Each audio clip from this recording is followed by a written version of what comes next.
Şimdi de 3. derse geçiyoruz. 3. ders diğer dersin devamıdır. Karbonun büyük molekülleri.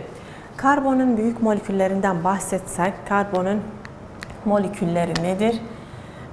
İlk tekiz, 2 polimer, 3 makro molekül. Tekiz ya da monomer nedir? Çok basit yapı ünitelerden oluşur. Basit yapı ünitelerden ya da tek bir karbondan oluşur. Karbonların ünite yani yapısı nedir? Tek monomerler karbonun yapı ünitesidir. Çok basit yapı ünitelerden oluşur. Polimerler nedir? Daha karmaşık. Daha karmaşık ve büyük yapı ünitelerden oluşur. Yani iki monomerin birleştiği zaman ne oluşur? Polimer. Monomer basit yapı ünitelerdir. Yani tek bir karbondur. Karbonun yapı ünitesidir. Ama iki monomerin yapıştığı zaman ne olur? Polimer oluşur. Daha karmaşık ve daha büyük yapılardır. Bu polimerlerin birbirine bağlandığı zaman, yapıştığı zaman ne oluşur? Makro moleküller, çok daha büyük moleküller oluşur. Peki bakalım bu monomerler nasıl yapışır ve polimer oluşur? Hangi reaksiyonla? Yoğunlaşma reaksiyonumuz var. Yoğunlaşma reaksiyonu nedir? Polimeri oluşturmak için monomerin birbirine bağlanan reaksiyondur. Monomerler birbirine yapışır ve polimer oluşur. Nasıl? Hangi reaksiyonla? Yoğunlaşma reaksiyonuyla. Yani yoğunlaşma reaksiyonu nedir? Basit maddeler birleşir ve karmaşık.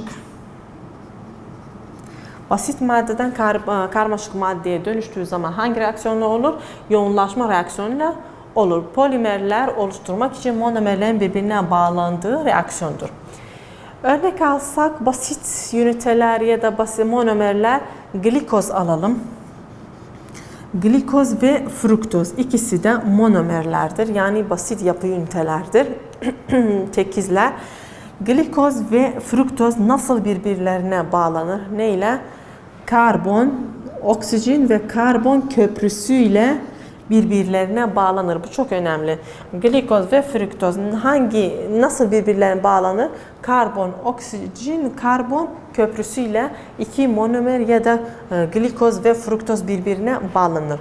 Bu glikoz hidroksil iyonu var ve fruktozun hidrojen grubu iyonu vardır. Yoğunlaşma reaksiyonu gerçekleştiği zaman dikkat ederseniz bu da iki yönlü ok. Yani her iki tarafta da sağdan sola soldan sağa reaksiyon olabilir, gerçekleşebilir. Yoğunlaşma reaksiyonuyla bu glikoz ve fruktoz ne olur? Sakaroza dönüşür. Sakaroz nedir? Polimerdir. Ve su. Bu su nereden geldi? Hidroksil iyonunu glikozdan aldı ve hidrojen iyonunu fruktozdan aldı ve su üretildi. Yani yoğunlaşma reaksiyonuyla, yoğunlaşma nedir? Birleşmedir. Basitten karmaşığa dönüştü.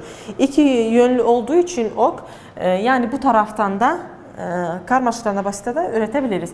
Burada su olduğu için sakarozdan nasıl fruktoz ve glikoz üretebiliriz? Su olduğu için hidroliz reaksiyonu gerçekleşir. Bu su yoluyla parçalanır ve basit üniteler oluşur. Bu nedir?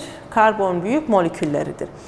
Enerjinin simgesine gelelim. Enerji nedir? ATP'dir. ATP adenosin trifosfat demektir.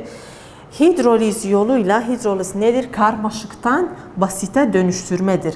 Hidroliz su kullanarak karmaşıktan basite dönüşmesidir. ATP karmaşıktır. Hidroliz reaksiyonuyla yani su eklediğimiz zaman neye dönüşür? ADP adenosin difosfat ve inorganik fosfata dönüşür.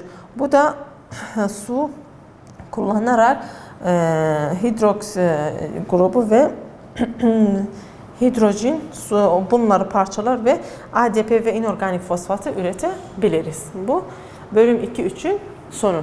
Şimdi bölüm 2-4'e geçelim. Yaşam molekülleri. Yaşam molekülleri nedir?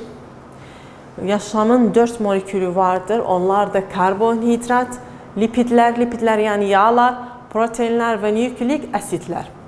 Karbohidrata geçelim. Karbonhidratlar nedir? Karbon, hidrojen ve oksijenden oluşur. Karbon sayısı 1, hidrojen 2, oksijen 1'den oluşur. Bu karbohidratların yapı ünitesi nedir? Monosakaritler. Monosakaritler karbohidratların yapı ünitesidir. Karbonun yapı ünitesi monomerlerdir. Karbohidratların yapı ünitesi monosakaritler. Monosakaritler simgesi nedir? Bu CH2O monosakaritlerin simgesidir. Monosakaritlerden örnek alsak glikoz, fruktoz ve galaktoz. Glikoz nasıl elde edebiliriz? Şeker, basit şeker ya da besinlerden aldığımız zaman enerjinin en büyük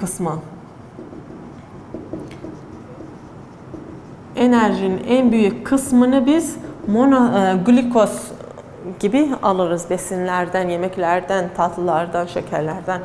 Fruktozu nerede elde edebiliriz? Meyvelerde. Meyveler içinde fruktoz vardır. Galaktoz nerede var? Süt içinde. Süt içinde galaktoz, sütü içtiğimiz zaman galaktoz vücudumuza girer. Bunlar monosakaritler, yani basitler. İzomer ne demekti? İzomer genel formülü aynı ama sıfatları farklı. Glikoz, fruktoz, galaktoz bunlara ne denir? İzomer denir. Niye? Genel formülleri aynı. C8H12O8. Genel formülü aynı yazdığımız zaman ama şekilleri çizdiğimiz zaman şekilleri farklı ya da sıfatları farklı. Formülleri aynı ama sıfatları ve şekilleri çizdiğimiz zaman farklı. Buna ne denir? İzomer. Bu monosakaritler. Şimdi disakaritler yani iki sakarit. Mono yani bir, di yani iki. İki ne demek? Disakaritler yani iki monomerin birleşmesi demektir. Monomerler yani basit yapılar karmaşa nasıl olur? Yoğunlaşma reaksiyonuyla disakarit olur. Polisakarit nedir? Polisakarit 3 veya 3'ten fazla monomerin birleştiği zaman ona ne denir? Polisakarit denir. Bu insanlarda mesela nasıl bunları monomer, monosakarit, disakarit ve polisakaritler. Şimdi insanlar bu şekerleri ya da bu monosakaritleri nasıl polisakarit gibi depolarlar vücutta bahsettik. Şimdi de hayvanlar ve bitkilerden bahsedeceğiz. Hayvanlar glikozu nasıl polisakarit gibi depolar? Hayvanlar bu glikozu polisakarit gibi nerede glikojen şeklinde depolar. Yani monomerler birleştiği zaman, glikozlar birleştiği zaman polisakarit oluşur. Polisakariti ne şeklinde depolar hayvanlar? Glikojen şeklinde. Nerede depolarlar? Karaciğerlerinde. Hayvanların karaciğerlerinde polisakarit glikojen şeklinde depolanır. Şekilleri nasıl? Uzun, dağlanmış bir zincir şeklindedir. Peki bitkiler bu polisakaritleri nasıl depolar? Ya nişasta şeklinde ya da selüloz şeklinde depolarlar. Nişasta şeklinde de ya telefonun kablosu gibidir şekli ya da dağlanmış bir zincir şekli vardır. Bitkilerde nişasta bu şekillerde depolanır ya da selüloz şeklinde bitkiler bunu kullanabilir. Şimdi de enzimlere geçelim. Önceden bunu bahsedelim. Bunlar monosakarit, disakarit, polisakarit bunların hepsi depolama şekli bahsettik ve hayvanlarda, bitkilerde, insanlarda bahsettik. Eğer proteinden bahsedersek bunlar polisakaritler mesela glikojen hayvanlarda polisakarit şeklinde kullanabiliriz. Şimdi neye geçiyoruz? Proteinler. Proteinlerin ikincisi, proteinlere geçiyoruz. Proteinlerin yapı ünitesi nedir? Amino asit. Karbonhidratların yapı ünitesi nedir? Monosakaritler. Proteinlerin yapı ünitesi amino asitlerdir. Proteinlerin genel simgesi, proteinlerin karbon, hidrojen neden oluşur? Karbon, hidrojen, oksijen, nitrojen, bazı da kükürt ve fosfattan oluşabilir. Ama bunların atom sayıları farklı. Şimdi hayvanlarda proteinler hayvanların neresinde olur? Hayvanların derilerinde protein olabilir. Hayvanların kaslarında olabilir. Ve süt içinde olabilir. Yumurta içinde, bunlar da hayvanlarındır. Süt ve yumurta içinde çok büyük bir miktar protein vardır. Şimdi amino asit, proteinlerin yapı ünitesinden bahsetsek, amino asit nedir? Merkezde ya da bir karbondan oluşur ve bu karbonun 4 bağı vardır. Sağ tarafından karboksil grubuna bağlıdır. Sol tarafından amin grubuna bağlıdır. Aşağıdan sadece tek bir hidrojene bağlıdır ve yukarıdan R yazacağız. Buraya nedir? İşlevsel grup demektir. Bu işlevsel grup, ona göre bu değişebilir ama bunlar sabittir. Hiç değişemez. Amino asitler, iki amino asit birleştiği zaman ve amino asit birleştiği zaman ne oluşur? Dipeptit. Dipeptit, yani iki amino asit ne ile birleşir? Peptit bağı bağıyla birleşir ve dipeptit oluşur. Bu dipeptitler birleştiği zaman ne oluşur? Polipeptit. Polipeptit 3 amino asitten fazla ya da dipeptidin birleştiği zaman ne oluşur? Polipeptit. Acaba proteinlerin şekli değişir mi? Evet, proteinlerin şekli değişir. Neye göre? Sıcaklığa göre. Mesela örnek alsak, yumurta içinde büyük bir miktar protein vardır. Normal sıcaklıkta olsa yumurta nedir? Sıvıdır. Ama onu kaynattığımız zaman ne olur? Yumurta pişer ve kuru olur. Yani proteinler şeklini değiştirdi. Sıvıdan katıya dönüştü. Bu polipeptitler. Şimdi enzimlere geçelim.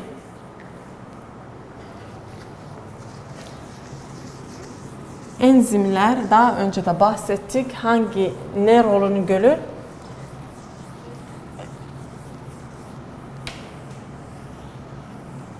Katalizör maddenin rolünü görür. Katalizör neydi? Etkinlik enerjinin büyük bir kısmını azaltır. Enerji enzim.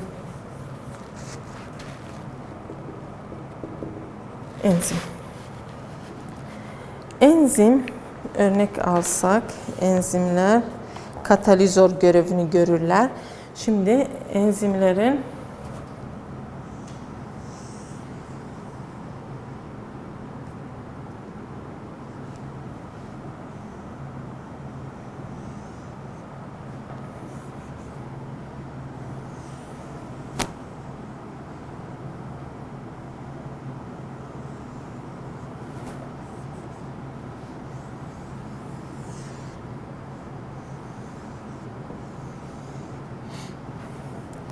mesela bu resim neye çok önemli bir resim? Neden ifade ediyor? Enzimin çalışma mekanizması. Enzimin çalışma mekanizması ne şekilde? Anahtar ve kilit şeklinde enzimin çalışma mekanizması görülüyor. Bu nedir? Enzimdir. Ne görevini görür? Katalizör. Maden görevini görür. Bu da nedir? Tepkimeye giren madde, reaksiyona giren madde Bu da reaksiyondan çıkan madde ya da ürün madde diyebiliriz. Nasıl anahtar kilit şeklinde enzim çalışması nasıl olur? Bu enzim, bu da reaksiyona giren madde diyebiliriz. Bu da nasıl olur? Niye anahtar ve kilit şeklinde diyoruz buna? Enzim çok az bir şeklini değiştirir. Niçin? Uyum sağlamak için. O tepkimeye giren maddenin yani onun şekline uyum sağlamak için bir anahtar kilit olsunlar birbirleri için ve bu maddenin içinde zayıf bağlar var ve onlarla ne olur? İkisi anahtar kilit şeklinde birbirine girer ve maddenin kimyasal bağı zayıflanır. Bu maddenin kimyasal bağ zayıflanır. Bu da ne yapar? Enzimi etkiler ve etkinlik enerjisini azaltır. Etkinlik enerjisini azaltır ve sonra en sonuç reaksiyondan çıkan maddeler serbest kalır ve enzimler kendi şekline döner. Ama acaba enzim bundan sonra kullanabiliriz? Evet, bundan sonra enzim kullanabilir. Ama ne zaman kullanılmaz? Ne sebepler enzimin kullanmamasına sebep olur? Sıcaklık ve pH ya da hidrojen numarası enzimin şeklini değiştirir ve bir daha onu kullanmayız. Yani ne sebepler bunu enzimi etkiler? Sıcaklık ve pH değerinin değişimidir. Bu enzimin çalışma mekanizmasıdır. Enzim katalizör görevini görer ve ona reaksiyona giren maddeyle biraz enzim şeklini değiştirir. Bu maddeyle uyum sağlamak için. Şimdi enzimin mekanizma çalışmasından, anahtar kilit mekanizma çalışmasından bahsettik. Ondan sonra neye geçiyoruz? Lipidler. Lipidler ne demek? Yağlar, yağlar demektir. Lipidler yani neden oluşuyor? Yağ asitlerinden. Yağ asitler nedir? Lipidler nedir? Yağ asitler nedir? Ondan bahsetsek. Lipidler neden oluşur? Karbon, hidrojen ve oksijenden oluşur. Ama diğerlerinden farkı budur. Oksijen atom sayısı karbon ve hidrojenden daha fazladır. Yağ asitleri nedir? İki gruptan oluşur. Bir tarafı yağ asitleri, bir tarafı karboksil grubudur. Diğer tarafı da karbonhidrat gruptur. Uzun zincir, dağlanmamış bir zincir şekli var. Yani yağ asitleri uzun zincir 12-28'e kadar karbondan oluşur.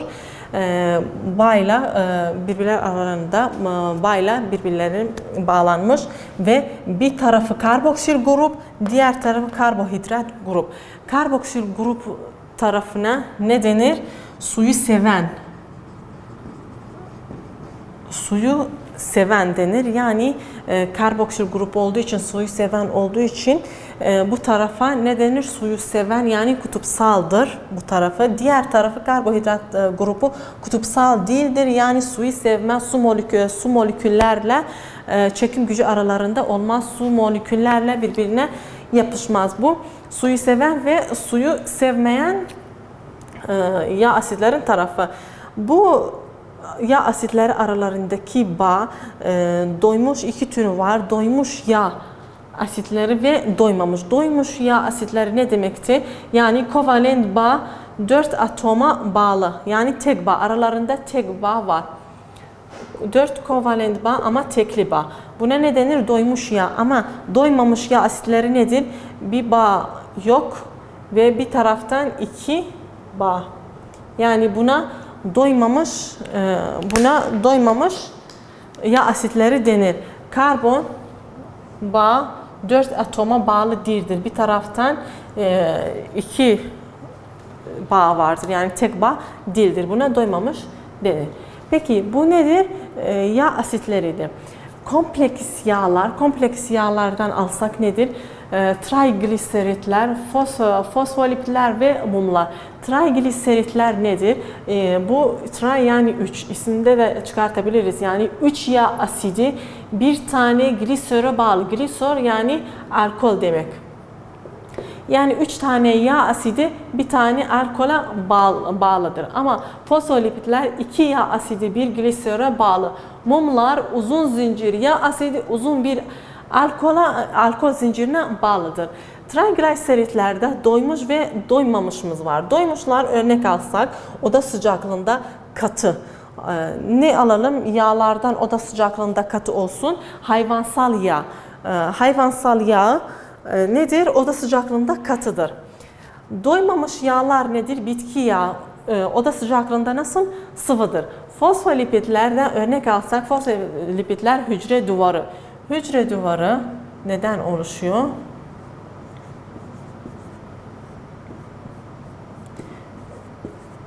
Hücre